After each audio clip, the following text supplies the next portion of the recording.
Al-Buraq, or the god Buraq, or the god of light, and or goddess of light, or light goddess, and dealing with how it relates to how the elite used the Kabbalah mysticism and all the ancient mysticism of the ancients, whose ancestors and deities are coming back with us, or to us, within our DNA building blocks. You know what I'm saying? The amino acids and everything, they're coming back through these things, and that's how we're able to communicate with them and think that they're outside and all this type of stuff, because you don't really understand that you actually create all this stuff around you as well with your DNA and with your soul intentions and things like that. That's why doctors like Dr. Joel Pookrum tells you, how to, you have to change your mind, you have to open your mind, you have to free your mind. You know what I mean? This world does not belong to the elite. You know what I mean? They build this shit to trap us and to trap our souls and to work for them. Because each soul represents a Ra, or a life force deity, and without that, they have nothing. So we have to stop building their effing empire, you know what I'm saying? But back to this, relating to the Kundalini, right? And there's many books on the Kundalini, you know what I'm saying? I can get in it. It's so much going on that I don't know, where to begin, but I'm trying to give something to you, so maybe you just go ahead and do your own thing. But back to this real quick, there are obvious similarities to the Hindu goddess Kamadhenu, who took the form of a wish-fulfilling bull, or cow, often depicted with wings and a peacock's tail, like Al-Buraq. And I think that wraps it up with that. Just trying to let you know that these these things relate, you see. But it goes way back farther than that. Here's a close-up of Kamadhenu, Shiva, and Parvati, which Lakshmi is a form of. And as you see behind them, clearly is a petal of, I think, a lily pad, which is also in reminiscent of the lotus coming out of the pond, as well, as lily pads are related to ponds. Frogs are also related to these things. They rest upon them. And one of the ancient symbols of divine magic and the divine goddess was Heka, which meant many, and was also the goddess of fertility and protector of pregnant women and things like that, and was a lover of red wine. You see what I'm saying? So it connects with DNA, because that's what DNA is doing now and has done. It's made leaps, and this is why our consciousness rises and things like that. That's in the book called The Hermetic DNA, okay, by, I forgot the author's name, but I do have the book. You know what I mean? I don't front. I don't make up stuff. The last name is Haynes. The Hermetic Code in DNA. The last name is Haynes. And so this is who we are. And this Shiva Parvati is your soul. You see what I'm saying? This is the androgynous aspect of your soul. You see? And that would be the Christ, or the Christ. All right? And the cow, Kamadhenu, would be Heru. And Heru means house of Heru, or house of Horus, which is the divine spirit. As soul, it is personified, representing individuality within the bosom of the divine goddess on the earth, as an individual entity, or an I, which we all are, which is really the same thing. We are just deluded and illusion. There's an illusion going on with separation. Nothing is separated from itself.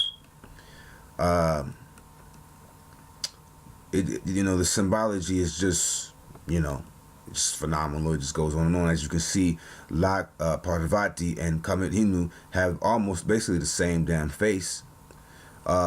They have the same earrings.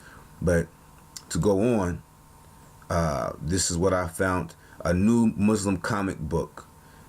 This is a Rise of a New Hero, Buraq.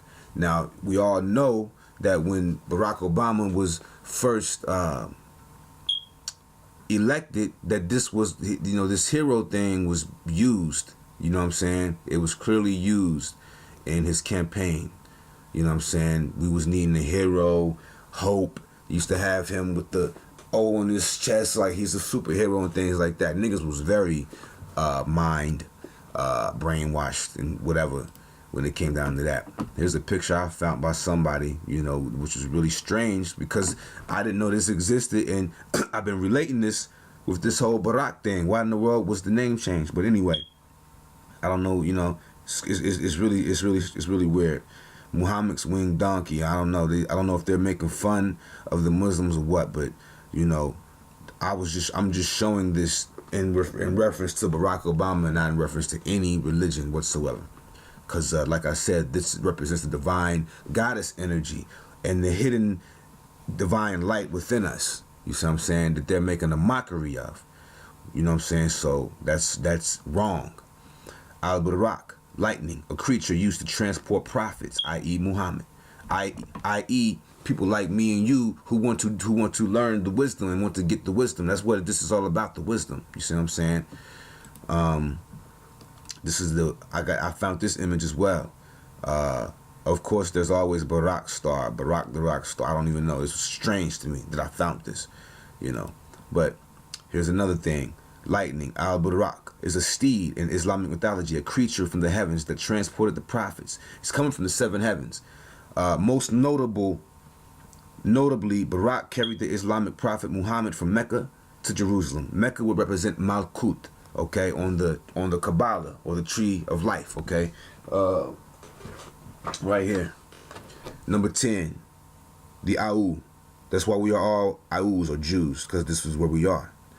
But Malkuth is the same as Mecca, all right? And we also dealing with the square. Where's the book at? I have the book, the Kabbalah. Mr. Kabbalah.